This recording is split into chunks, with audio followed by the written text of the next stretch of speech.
Senator Bato will enjoy the protection of the law and the protection of the Senate in accordance with our rules and with Philippine laws. President, we have seen it all. I think this is the best evidence that can prove that the good senator, our colleague in this institution, is being chased by authorities.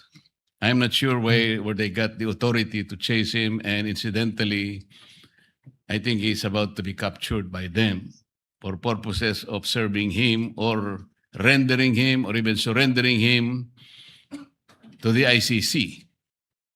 I'd like to ask, Mr. President, what is the authority of the National Bureau of Investigation in executing, for example, even if for the sake of an argument that the ICC issued a warrant of arrest against Senator Bato? As far as I know, Mr. President, the counterpart of the Interpol, which is the serving arm of the ICC in executing warrants, the Interpol's counterpart in this country is PCTC, which is the Philippine Center for Transnational Crimes. And I check that it is now it used to be under the Office of the President and under the control and supervision of the NAPOLCOM. But I think it's now under the control of the DILG. So my question is, how come that the NBI is chasing Senator Bato for an apparent warrant of arrest, which the former Senator Trillianes has been showing around that he got a warrant of arrest and he is personally serving it to the senator?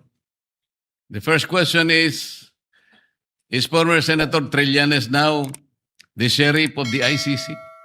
And he has been working with the Interpol, Mr. President. This is all questionable. As I said earlier, Mr. President, this is not only an assault to our colleague, but principally it is an assault, an insult to this institution. Hindi natin pwedeng palampasin ito, Mr. President. We need to protect the senator. As I said earlier, and I manifested that Trillanes himself was a beneficiary of this institution's security.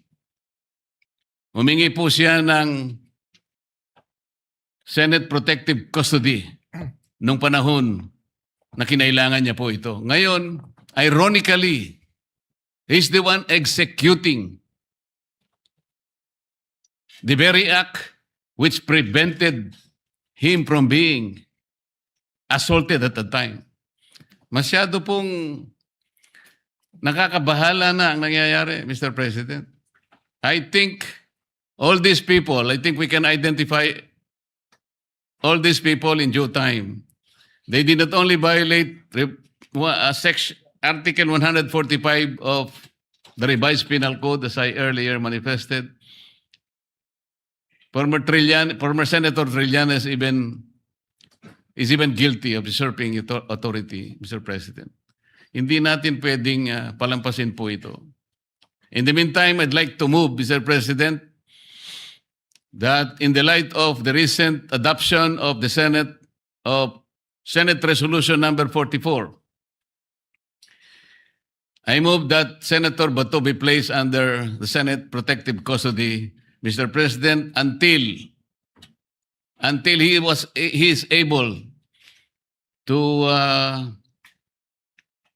get all and exhaust all legal remedies to protect himself, and until this institution is also able to do just the same. Mr. President, Article 59 of Rome Statute is very, very clear. It's very, very clear.